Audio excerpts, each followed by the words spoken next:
Hello, everyone. I'm Sally. Welcome back to another Victory Tuesday edition of Skoldiers Spice here on the Vikings First and SKOL Network, where we are still riding high of that nail-biter of a win against the Arizona Cardinals this past Sunday. I mean, seriously, have you ever seen my nails this short, you guys? I mean, it's been years and years, so we pulled it out, okay? Seriously, there's just so much going on. We've got the NFC playoff picture that's taking shape. And coming up this Sunday, we have not one of the biggest revenge game of the NFL season. And I don't know about you, but I've been looking forward to this one on my calendar. When the schedule was released, I circled this one with a big red marker. So tonight I am going to be joined by my very insightful friend, Alex Micheletti, and we are going to talk about all of these subjects and more. Let's get into it.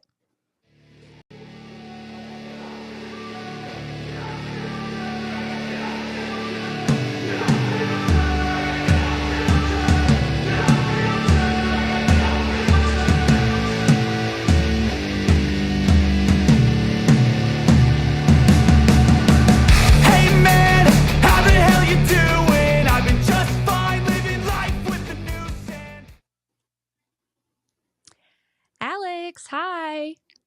Hey, how you doing? I'm doing great. How are you? Good, good. I'm so glad to be on here. It's the best week to be on for sure with Kirk coming back to Minnesota. Yes, absolutely. I know. Thank you for coming on. It's been so long Mm, since I've seen yes. you. I know most people know you as a hockey guy. Hockey is your thing. That's what you're known for, but you are one of the biggest Vikings fans I know. And Yes, we've yeah, had you on we've had you on Believe before, and you have the best opinions. So I was like, you know what? We got to get Alex on here. yes. Thank you for having me on. Yeah. All right. Let's say hi to the chat really quick because wow, the chat is popping off.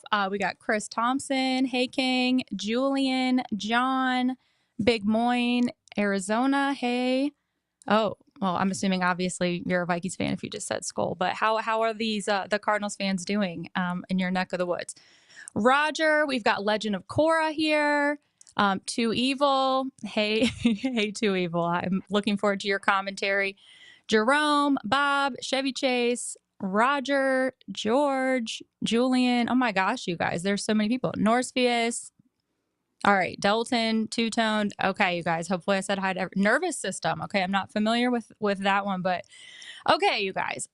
Let's get into it, Alex. So you and I haven't chatted in a while. So just give me a brief synopsis of how you were feeling about this team going into the season, what your vibe was, how you thought things were going to go with Sam Darnold. Yeah, I had no idea what to expect with Sam, but this has been the best offense that he has played in his entire career, and he had JJ, he had Addison, Hawkinson now, but good running back in Aaron Jones, and so I mean he was set up for success, and it's it hasn't been pretty all the time, but he's gotten the job done, and what a comeback win against Arizona too. So he's shown that he can play from behind and lead the offense to a win. So yeah, just exciting. This division's been crazy. It's probably been the best division in the NFL. So yeah, we'll see. We still have a couple more with Detroit and Green Bay, and see where the chips fall at the end. Yeah, for sure. I was reading earlier today that I knew at the end of the broadcast they said that this was Sam Darnold broke a record of his, and this was his biggest comeback that he's had in his career of 13 points. And he was actually, I want to say it was 0-23 in games with that deficit in the past, and it's hard to even believe that he's even been in that position 23 Right. times because he's not really that old, and he spent a lot of time on the bench. But I bet that felt really good for him to get that comeback win out of his system and just check that one off. But yeah, I mean, it was another game where it did go down. It was closer than we wanted it to be, but those last three drives, he led the team to scoring on all three drives, and he looked. I mean, it was amazing to see. Yeah, especially down the stretch there. I mean, the fourth down play to Jefferson, he had another amazing throw to Addison as well near the sideline. Yeah, he was starting to really cook, and Kevin O'Connell, they had to make some big adjustments because Arizona was just getting through the O line and just pressuring Sam, and they finally figured it out in the second half there, and yeah, it was fun to see. Even Johnny Munt got involved, so yeah, it was everybody was in. Yeah. Hopefully Johnny Munt dusted his shoulder off after that blowing that onside kick the week before. I was at the game and it was a cold one in the morning there, but it ended up being pretty fun. But I was sitting in the end zone, and it's always very hit or miss when you're sitting in the end zone. You're either gonna get a decent amount of action, or there's always the possibility you're going to get zero action. And actually, I think the last time I sat over there, Dave, our pal Ted Glover, and I sat over there, and it was the home opener against the Buccaneers. And there was not a single thing that happened on that side of the field. Nothing from the Vikings or the Buccaneers. Nothing. But anyway, so I was over there, and it was just that first half, it just flew by because it's just like nothing's really going on here. Just field goal after field goal.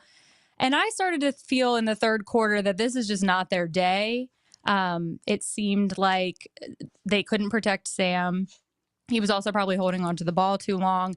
And the defense, were just giving up huge plays. I felt like Kyler was running all over them. How did you feel about how they were looking to start off that game? Yeah, I mean, Kyler was actually, for the most part, playing disciplined and not just turning the ball over and throwing it wild. And he always, with him, he when he runs, it's he's just always trying to get that extra yard when he's scrambling. And the Vikings always have trouble with athletic quarterbacks like him. And he finally made a mistake there with the interception that he had in the second half. And I mean, we had guys on Mhm. defense that hadn't even played really. Fabian Moreau had to go in when Gilmore hurt his hamstring, and Jalen Redmond. That was the first time I'd seen him make a play, and he made some key stops there in the second half. And so yeah, it was just a weird game overall. Yeah, they ended up giving up over 400 yards, which it really looked ugly, but it didn't really matter Right. because in the end, their zone defense was so good that it ended up making up for it. Yeah, like with Kyler, the week before when they were playing Caleb, they're similar in how they are very mobile, and I thought they did a really good job containing Caleb for the most part. So I was surprised to see them struggle with Kyler as much as they did. Yeah, and I mean, when Gilmore went out, they were just picking on Fabian Moreau too, which was tough for him. And Marvin Harrison Jr. was starting to really get involved. And I think Trey McBride, he seems like he's going to be one of the best tight ends in the league for a while here. Him and Kyler have a pretty good connection, and James Conner is solid vet. Yeah, so their offense is pretty good. So but they couldn't get touchdowns, and that kept the Vikings in it with them just getting settling for field goals. Yes, they definitely were picking on Fabian when he went in. I remember, we saw that Gilmore hurt his hamstring, it looked like, and we're like, whoa, we get to see what he can do. And then it was the PI call, and he kind of struggled there for a minute. So hopefully, if he has to play this week going forward, I don't know if they've announced yet if Gilmore's going to play or not, but hopefully he can bounce back from that. But let's see, the chat is popping off. We have got Skull Mafia. Hey King, what's up? I saw someone say, let me find it, but they said Alex puts the mic in Micheletti. Yeah. So that was funny. Chris Thompson. Um, let's see who else. We've got Legend of Dan in here. Hey. And I see some banter about Bo Nix. Bo Nix is actually playing a lot better. He's So I know that the number one fan couple, Bo Nix's couple number one fan, I'm sure are really excited about that.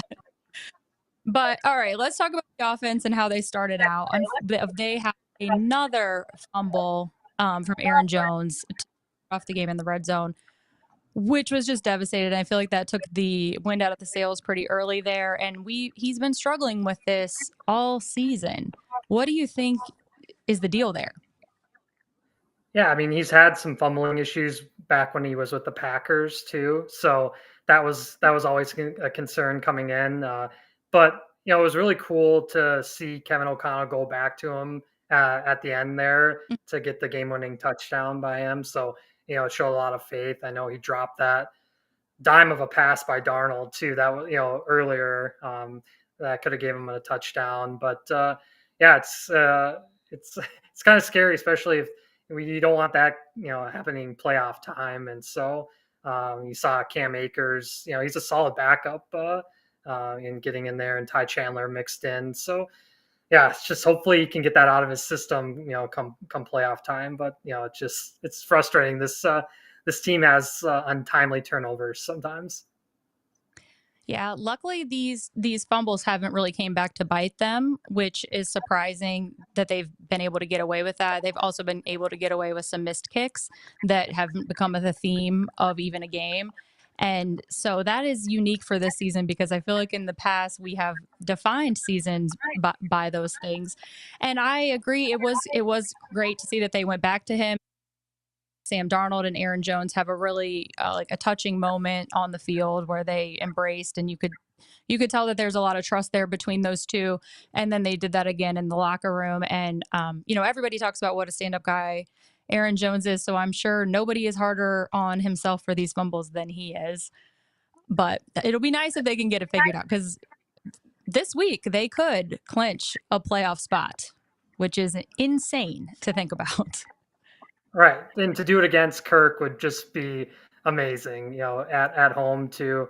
Yeah, that would just be just unreal.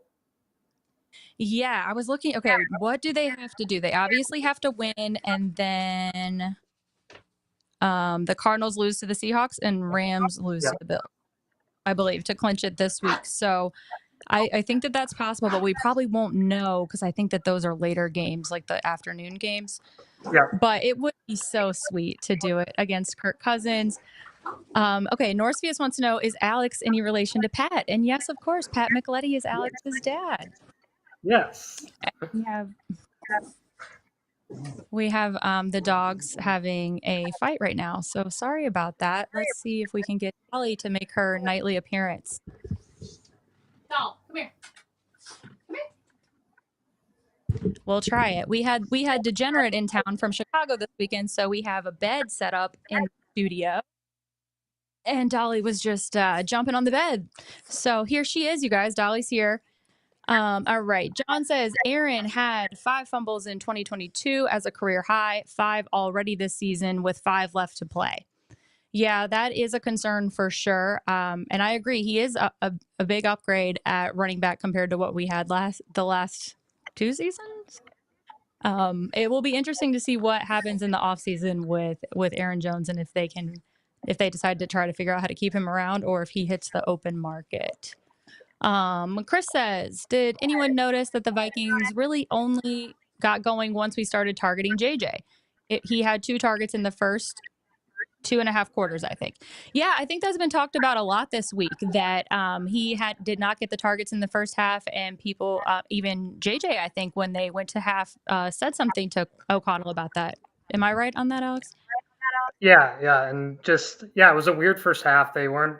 I mean, Addison didn't even have the ball either. So yeah, it was just they couldn't get anything going on offense, and obviously the second half adjustments really paid off there. Yeah, for sure. I see Tyler Fornes is in the chat, loves Boston Terriers, Frenchies with knees. Yes, we love the squishy face dogs here on First and SKOL. And who else did I see pop in here? Dr. Pronto. Hey. And okay, I think I already mentioned this, but yes, Pat Micheletti is your dad. I know that's Yeah. when Dolly started causing a ruckus, so I wanted to make sure we got that in.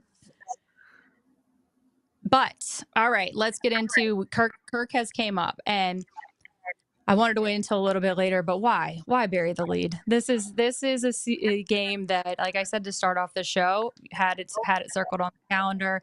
I was disappointed that we were going to have to wait until December to see it because, of course, I wanted to see it right away. But my hot take to start the season was that Kirk Cousins was going to be benched before he made his way back to US Bank Stadium. Now, it looks like I'm not going to be correct on that one, but I am close because it might happen the next week if he continues playing how he has been. And I don't see any reason why he would turn around with that. But Sam Darnold and Kirk Cousins could not have two polar opposite stats the last 3 weeks. Sam Darnold the last 3 weeks has had 6 touchdowns, 0 interceptions, and Kirk Cousins 0 touchdowns, 6 interceptions. Wow. It's a mess. I mean, if they didn't have Bijan Robinson on their offense, it would be even worse than what they're doing. I mean, they rely on Bijan so much. Kirk dumps it off to him, and it's just been a real struggle for the Falcons overall. I think maybe he's just hitting a wall with his Achilles. You look at him and Aaron Rodgers; they have not played well, coming off Achilles tears. So I think their age is catching up to them, and it's just I'm glad the Vikes dodged a bullet not paying him, because not only did Atlanta pay him, they gave him a no trade clause in his contract. So he's not going anywhere unless he agrees to it. Right. I mean, I know how I felt about Kirk Cousins this whole time. Never had him in the first place. Did not think that he was the missing piece to the 2017 NFC Championship season. Obviously, he was not, because they missed the playoffs the following year, which still blows my mind. And I just every time they extended him, I just wanted to pull my hair out. I think a couple times I did. So it was a relief when Atlanta came along and paid him that money, because then that took the decision off of the Vikings table, and he was just gone. But I know Vikings fans have a lot of mixed feelings about him coming to town this week, and I do not think there has been a more polarizing player to play for this team maybe in history. Oh yeah, he's always talked about, no matter if it was off season, and he's still talked about here. You're right; he's probably the most polarized athlete other than Joe Mauer here in a long time. So yeah, it's going to be interesting to see the reception he gets. I'm sure a lot of people will cheer. I'm sure there will be be half and half with the boos too. Yeah, for sure. Programming note: Dave says, "Can you put your headphones back in because it's echoing?" Okay. Is that possible? Your buds? Yeah, I'll try. My 1 second here. And SKOL Mafia, hello. Thank you so much for the super chat. Really appreciate you. And he says Vikings will be the team to cooked Cousins benched. How great would that be? I think I can't think of anything better personally, especially because with Kirk, I don't care that he chased the money. It doesn't matter to me either way. Like that, I was just glad he was off this team, but he is known for that historically, that he chases the money. But I know there are a lot of Vikings fans who are bitter about that, because he did say that he would take a hometown discount to stay here. They love the community, yada, yada, yada, the same stuff he always says. And then that didn't end up to be the case. And I know some Vikings fans do feel burned by that. So I don't think there could be anything more poetic than something like that happening. Yeah, exactly. He kind of just he was all in it for the money, and his agents kind of just always leveraged new deals for him, and he's always taking the most money. And look what they did. Without having his contract on the books, they were able to get Van Ginkel. They were able to get Jonathan Grenard and Gilmore, and so they were able to add a lot to the defense. Blake Cashman too. He's been the unsung hero on the defense. Absolutely. And what a difference that those guys have made. And, going into this season, I think obviously Sam Darnold being a wild card, but I also didn't know what to expect from those guys. Of course, when Brian Flores is the one recruiting them, you think that you feel pretty confident that they are going to fit into his system and perform the way that he wants them to. But I don't think any of us could have guessed that they would have played this well right off the bat. Yeah, exactly. I mean, Van Ginkel was, I mean, he was an okay player in Miami, and we didn't know much about Jonathan Grenard, but he's been almost better than Daniil Hunter. And Blake Cashman, has been kind of banged up throughout his career, and now he's fully healthy. And I think him playing at home too has boosted his confidence a lot. And like you said with Brian Flores too, the scheme is so it fit well for all these guys, and it's paying off. Yes. JB said that Quasey made the right choice. Let Kirk go, grab a bridge quarterback, and draft the quarterback of the future. Couldn't agree more with that. I think a lot of us had been begging for that for, I don't know, the last decade, ever since they drafted Teddy, and that didn't, work out, not due to no fault of his own, but they always just seem to go for the bridge guy or somebody who is a veteran, and that's what they did here with Kirk. And they gave him so much money that they weren't able to make improvements to the roster. When I know there was some problems with 2017. Obviously, Case Keenum probably isn't the guy that's going to lead you to a Super Bowl the following year. But what killed them at the end was the defense collapsing. And there were so many contracts coming up for renewal and people they were going to have to pay. Well, then they go and give this guy a bunch of money, and it's not going to happen. It just doesn't mathematically make sense. So, but whatever. No use crying over spilled milk. I'm glad he's gone. Wish him well, but actually, no, I don't. As we were talking about, he's so polarizing. I just don't like him. I just don't like him. I never did like him. I don't like him as a person. And it just feels so good to finally say that and not be attacked for it. Yeah, exactly. We're done now. Atlanta has to deal with them. I see it all the time now on social media how upset Atlanta Falcons fans are because they haven't.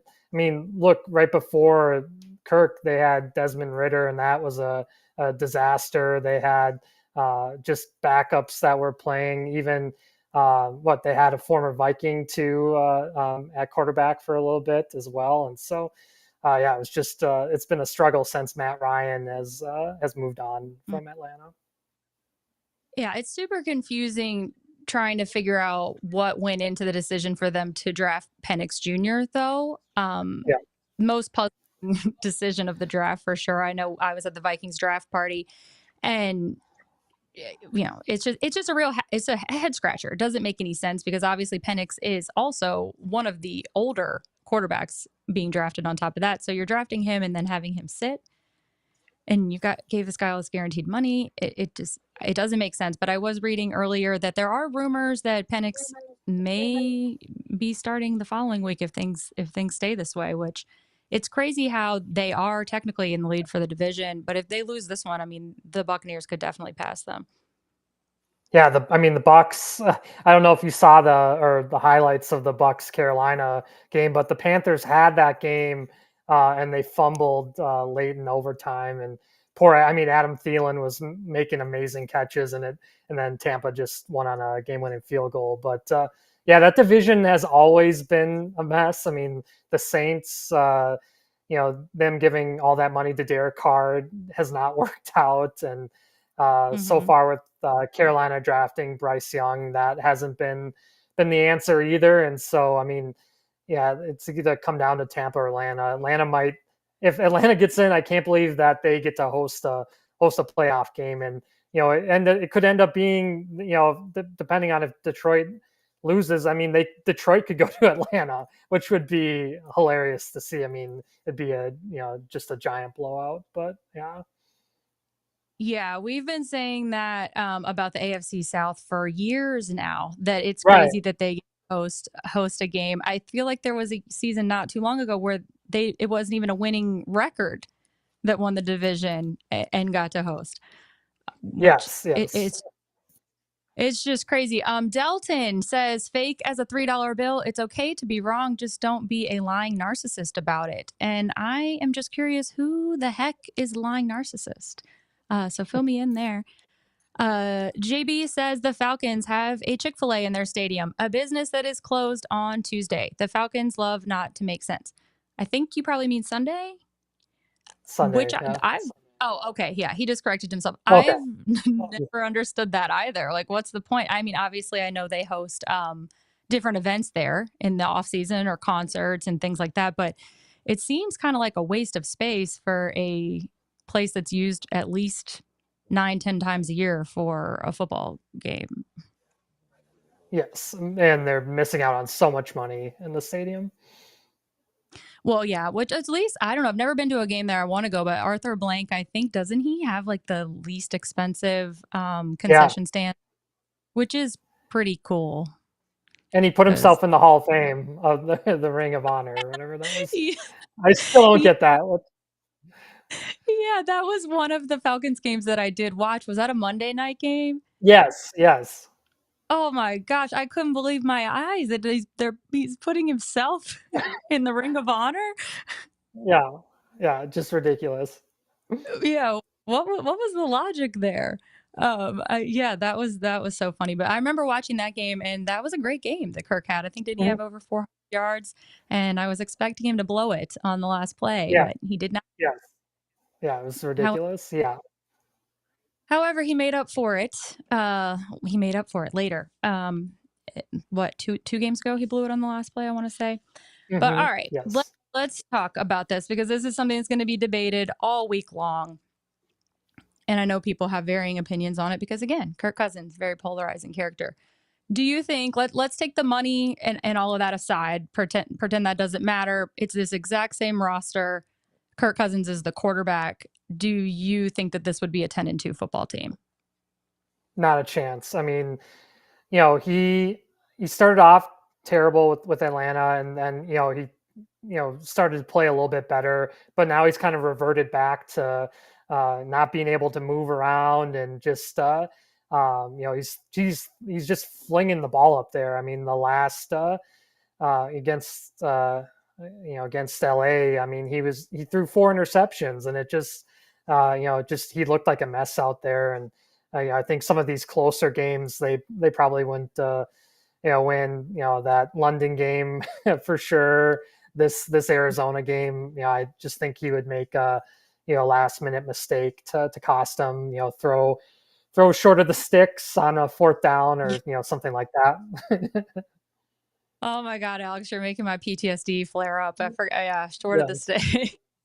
Oh man, that is a huge difference I think between Sam and Kirk is the ability to escape the pocket. I was their season stats that I was comparing earlier.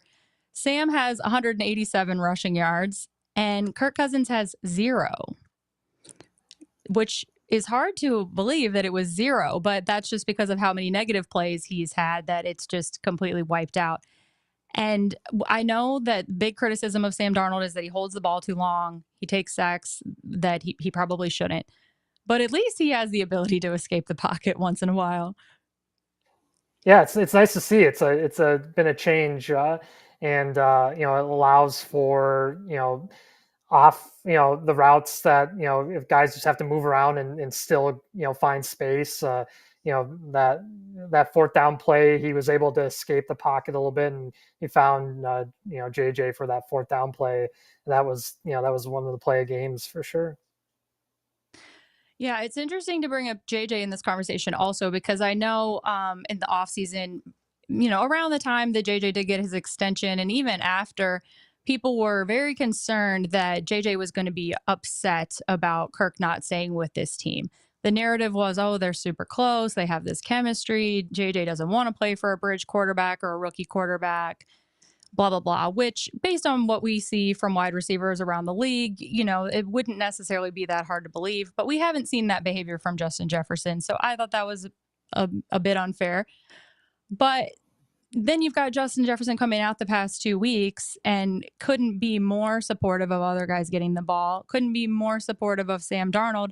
And then he goes and says he hasn't spoken to Kirk once since he left town. So I thought that was Yeah, interesting. that was very interesting. It seems like maybe they didn't have the the greatest relationship, Kirk and JJ, but they got it done to try to win games. But what's so nice about Jefferson too is it doesn't seem like he's a diva. He's not a Jamar Chase or other wide receivers that of Stephon his Diggs. caliber. And yeah, and exactly. And he's that Chicago game. Even though he wasn't getting the ball a ton, he was drawing pass interferences, and it allowed the rest of the offense to open up. Addison has started to come on a little bit here, and healthy Hawkinson it's such a difference maker too, because he's such a good pass catcher and good in open space. So yeah, now the offense is starting to cook, and hopefully Aaron Jones, they can get the running game going, because that in the past it's always been they've thrown the ball so much, but if they can start to get the running game going and wear down some defenses, I think that would help the pass catchers even more. Yeah, the run game started off pretty good, but these last several weeks it just has been able to get going, and it's gotten them in positions where they haven't been able to stick with it. Let's hit up the chat. Okay, we've got Edmund here who says Sam Darnold is the GOAT and Kurt Brothers sucks. Agreed with that. Hi, Bob and Blue Purple. Hey, Jay's here. Hey, King. He says JJ was heavy on Kirko coming back. Who else? I think I missed somebody. JB Kirk or Sam is making plays with his feet, so no, they would not be 10-2.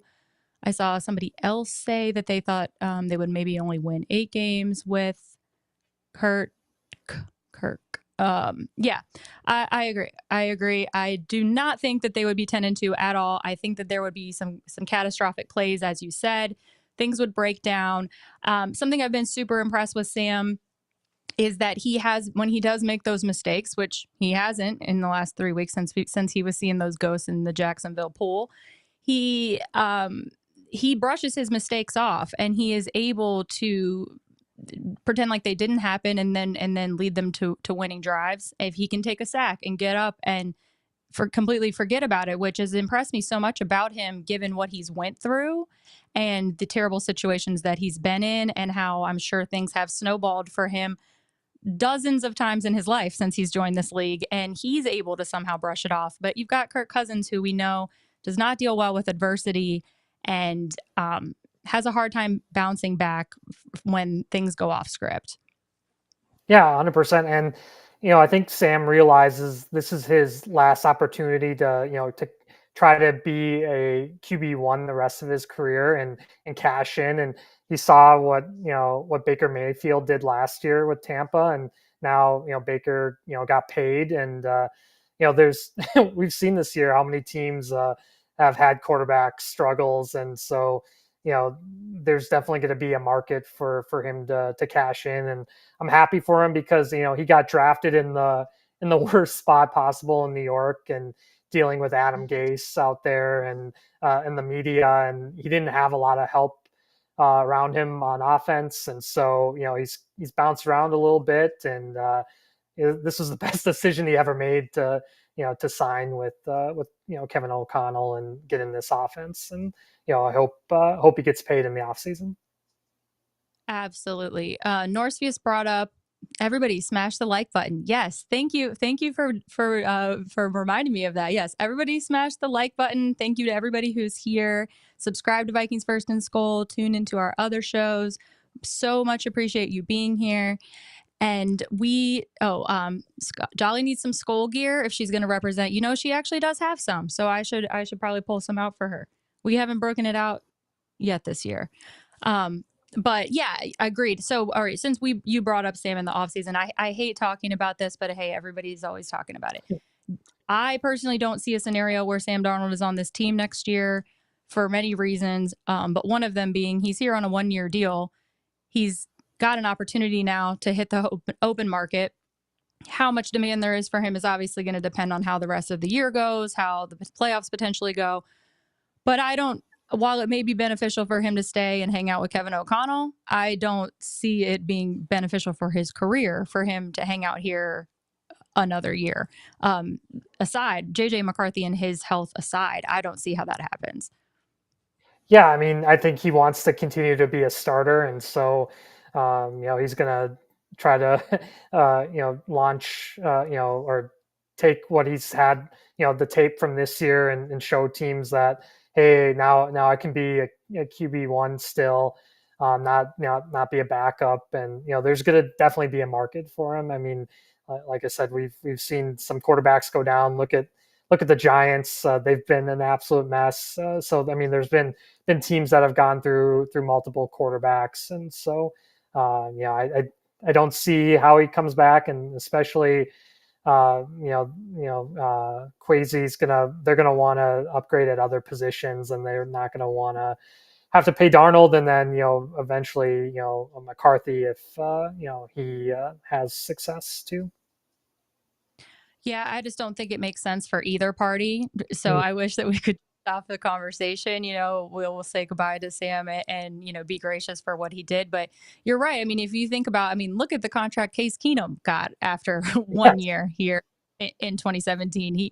He went to Denver and he made a ton of money on a 3-year deal, and I think he played 1 year. So I Yes. think that Sam Darnold, because of his age and how I think he is going to be able to prove that he has way more arm strength than a Case Keenum. He's shown that if he's in the right situation, he can be successful. And so I think he's definitely going to hit the open market and get a couple year deal. And I hope that he does. But as far as possible landing spots from him, I see a lot of people talking about the Jets and the Giants. I don't think that somebody who's been through the turmoil that he's been through would put Right. himself in that position again, even if it is more money. I don't see that. I hope for him that something comes available, like say Matt Stafford ends up retiring. I think the Rams and McVay would be a great place for him if that were to work out. Possibly, back to the 49ers. I think he needs to be with a coach who is a Kevin O'Connell mindset. Yes.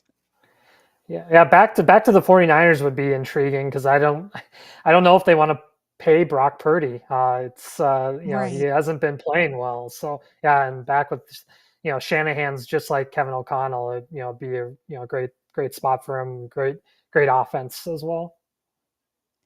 Right. I see JB say Raiders for Sam. See, I don't want that for him. I Yeah. want him to go somewhere with stability. Yes. The Do the Raiders Raiders? are just like the Jets. They're a mess. Mhm. Yeah. Like, do they even know who their coach is going to be? I don't know. I think they need an offensive minded coach who, a younger coach, somebody who knows how to talk to him. I mean, it's got to be somebody who can tap into the same things that Kevin O'Connell would. And I genuinely think Sam will take less money to be in a situation like that.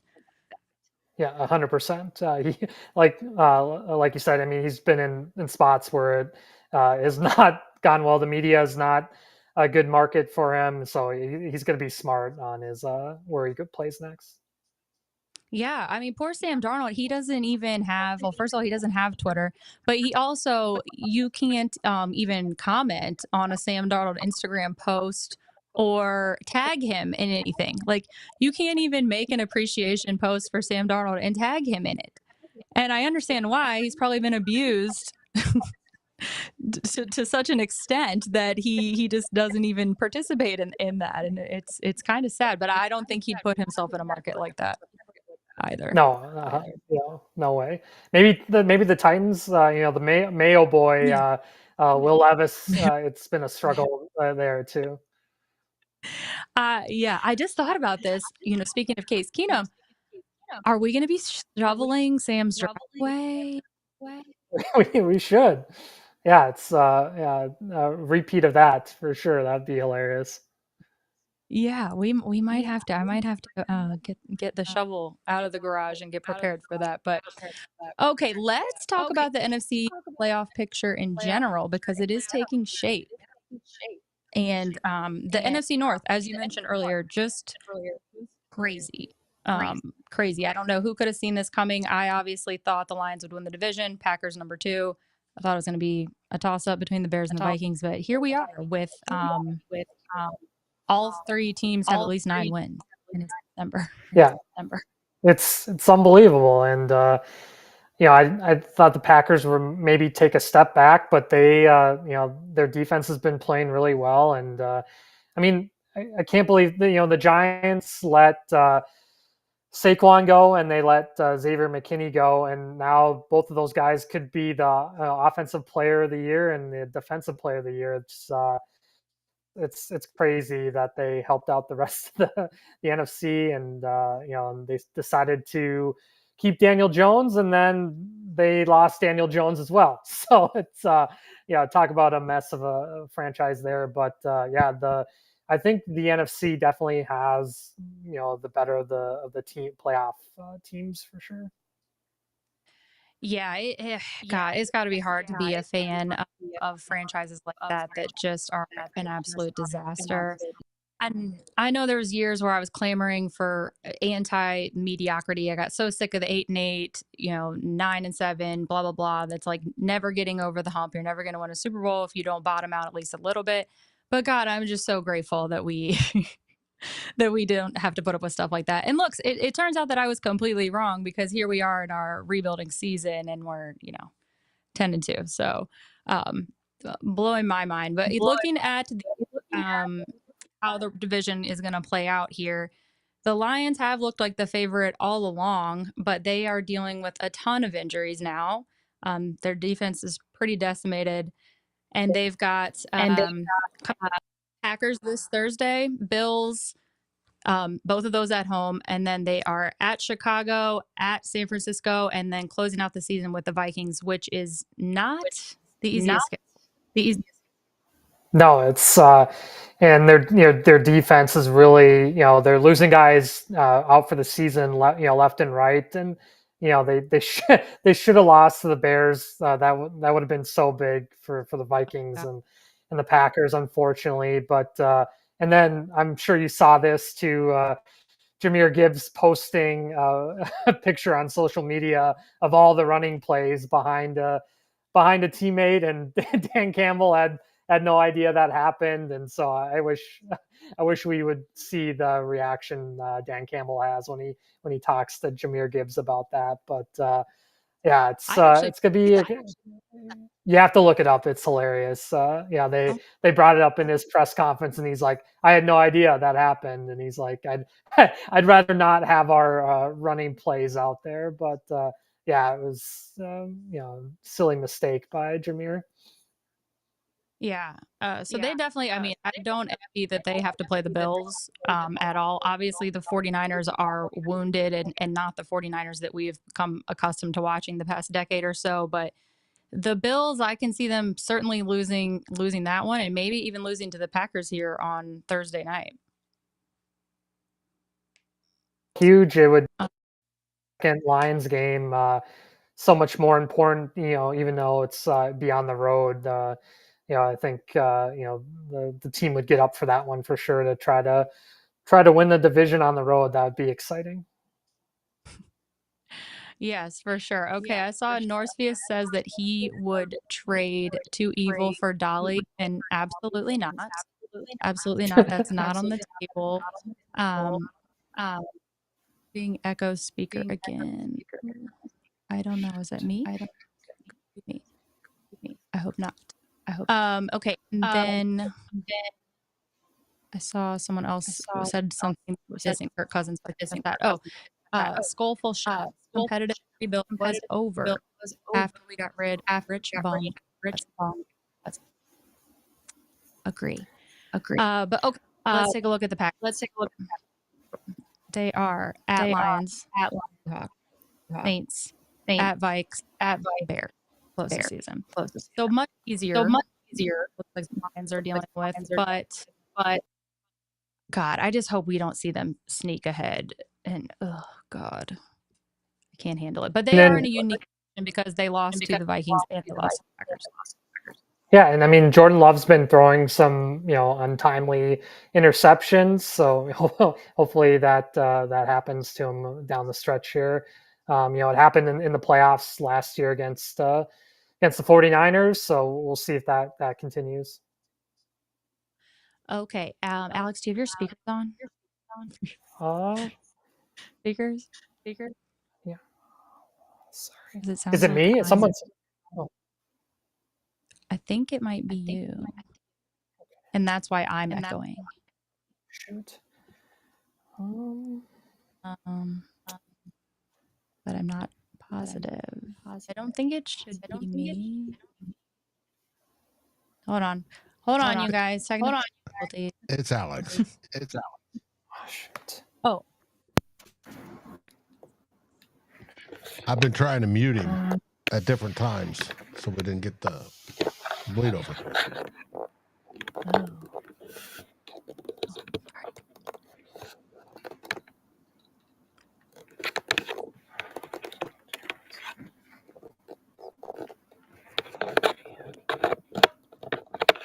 Yes, Dolly.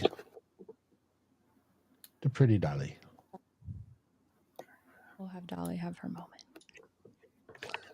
Her close up. Yeah, her close up. Look at her beautiful. Her eyes are.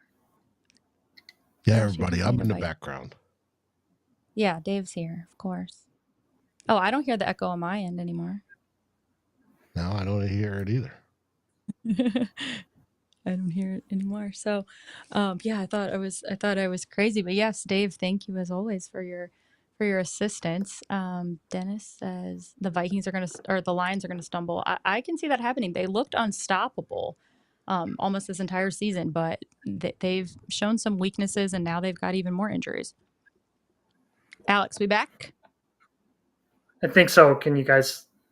Is there still an echo? Or I think we're good. We're right, good. Dave? We're good. Awesome. All right, perfect.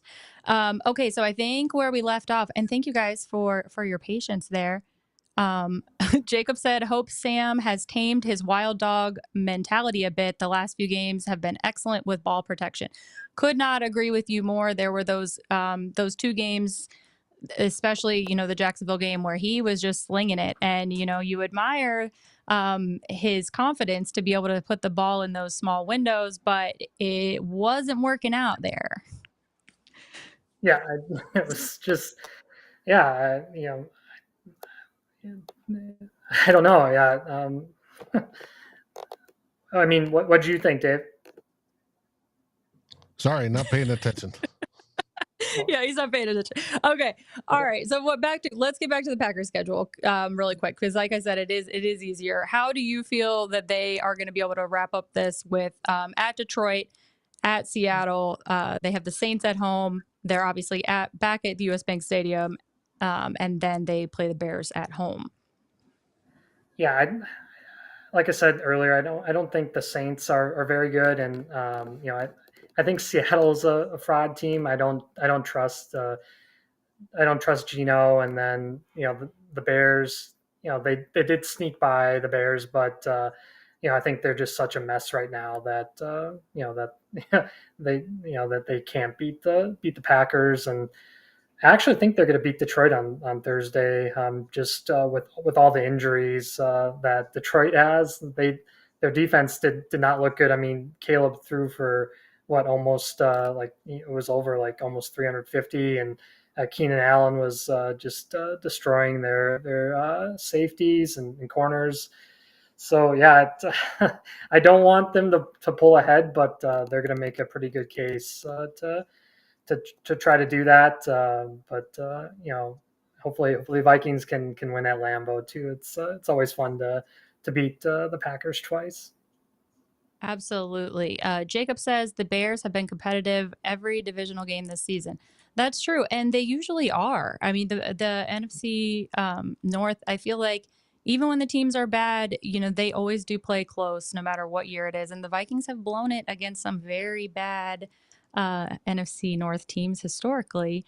I believe isn't there the one season where they were the only win for the Lions, possibly, where they finished 1-15, and when Tampa Bay was still in the division as well. But all right, and then we know we've got the Vikings, Falcons, Bears, both at home. Then they will be in Seattle. Then they've got the Packers back at home, and then in Detroit.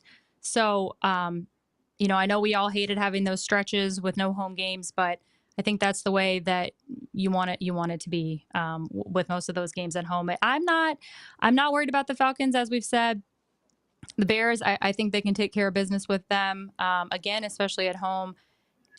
Seahawks, I'm with you. I mean, obviously, it's always difficult to go and play in Seattle, but they've been very inconsistent. I think Geno started off the year looking like they were going to have a great offense, and it's been pretty up and down since then. And then in Detroit to wrap it up. So I think that they could probably get out of that with maybe even only one loss. Am I crazy to feel that way?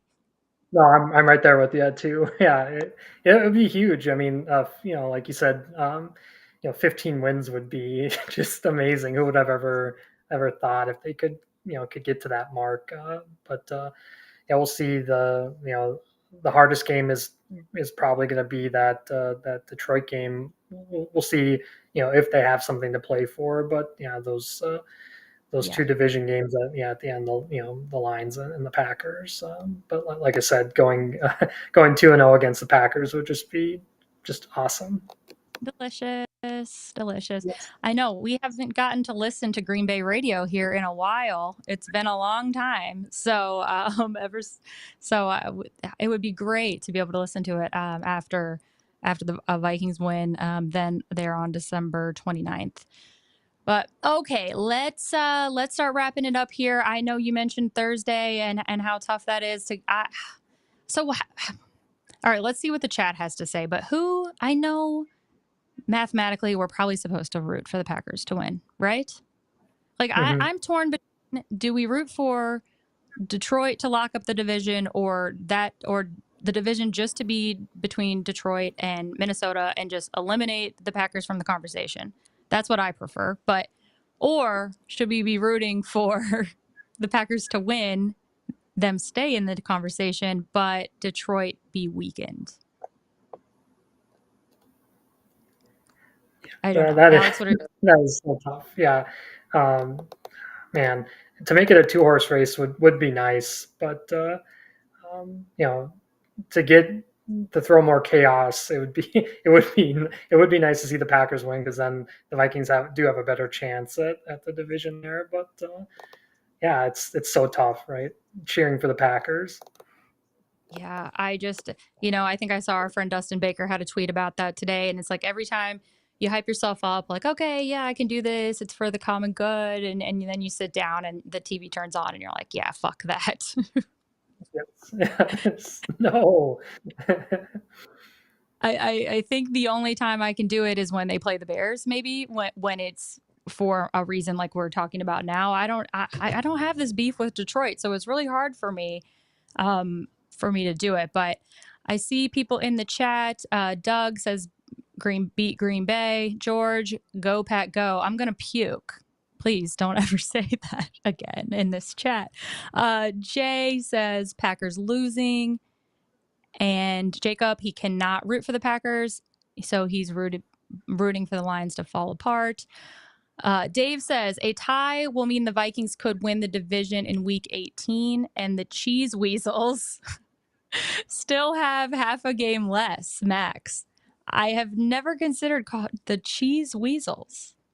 I think Yeah. I like that one. Let's see. Doug says Detroit will lose 2 more. Bob, win out and it won't matter.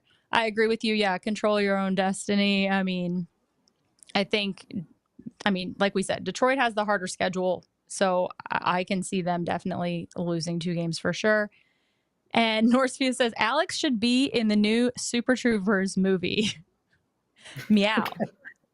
I'm not sure where you're going with that, but all right. Well, I guess let's wrap it up. Alex, do you have anything else to add? No, this season's just been, I did not see it coming, and it's actually so exciting, and like you said too, it's so nice to not have Kirk on the team and have the fan base inner fight between Kirk and the kind of rallying around Sam Darnold, and yeah, I don't see a lot of hate for Darnold, and yeah, it'd be fun to make a run with this team, since there was really no expectations for them to go far. So yeah, we'll see, and it seems like the NFC is kind of open. So yeah, we'll see what happens in the playoffs. Yeah, that is what's the best part about this season is I would always rather be surprised than disappointed. I'd always rather have lower expectations and then be defied rather than a situation like a 2018, like I spoke about, where you've got you're chasing this NFC championship appearance, same with 2010, and then it's just miserable. It's miserable. You can't find joy in any of it. And I feel like this is all almost like on borrowed time. You know, we never thought we would get to this point. So even, I mean, I'm not going to put any bad juju out there, but I refuse to be upset about this season, no matter how it plays out in the end, because, you know, we thought that this was going to be a year to build camaraderie and to get these young guys reps and you know, get JJ some rest. And here we are having the most fun season than we've had in a really long time. We've had some fun seasons recently under KOC, of course, but I think that we all knew that those records were somewhat fraudulent, whereas all of these wins feel like legitimate wins. Yeah, I'm right there with you. And, you know, this team seems so behind Kevin O'Connell and, you know, like you said, you know, the embrace at the end with Darnold too. You know, there seems, you know, just a lot of guys that are having career years because of the coaching that they've come into, and you know, it's fun to see, you know, some of these guys on defense too, especially Blake Cashman being from here, you know, in Minnesota and having the best year of his career, and Van Ginkel, and you know, even like, you know, Stephon Gilmore's made some huge plays, that interception in the Jets game, and yeah, just so much fun. And you know, it looks like you know, Harrison Smith's last year in the NFL, and he's been playing just extremely well, and it was really cool a couple weeks ago to see him get an interception in Tennessee, where he's from, and that game as well. So yeah, lots of just exciting moments this year. Yeah, couldn't agree with you more. And Byron Murphy Jr., I mean, look at all the picks that he's had. Got another one this past week where I hope that they find a way to get him back this next season, because he's made a huge difference as well.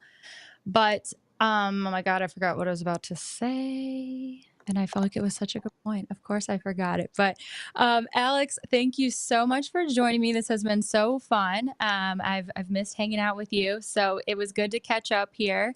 Yes. And you guys, everybody in the chat, you guys have been so fun and active tonight. I really appreciate that. Please make sure you like and subscribe. We really appreciate you. Alex, I'm assuming you are predicting a win this Sunday? Yes. Yep. Hopefully Kirk throws a couple interceptions too. That would be great. Oh my God, it would be delicious. It would be delicious. I'm not gonna boo him, but I'm not gonna make any noise either way. I'm not gonna be childish like that. But inside, I'm rooting against him very hard. But yeah, I see it being a win as well. I hope that they can pull it off, and it's not going to be as close as we've been experiencing the last few weeks. I know there's a lot of fans up in arms about that, not putting teams away or getting off to these big leads like they had early on in the season. I personally am not super bothered by that, because, you know, 80% of games go down to one score anyway. And what do we always say? Good teams find a way to win. Yes, and they've been always. They've been finding a way. So, all right. Thank you so much, guys. Thank you, Alex. See you guys Thursday night. SKOL Vikings.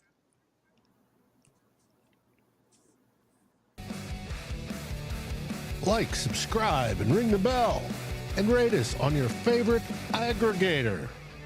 And a big shout out goes to Sal and her guests on this Vikings First and SKOL production, partnered with the Fans First Sports Network. Thanks, everyone, and SKOL.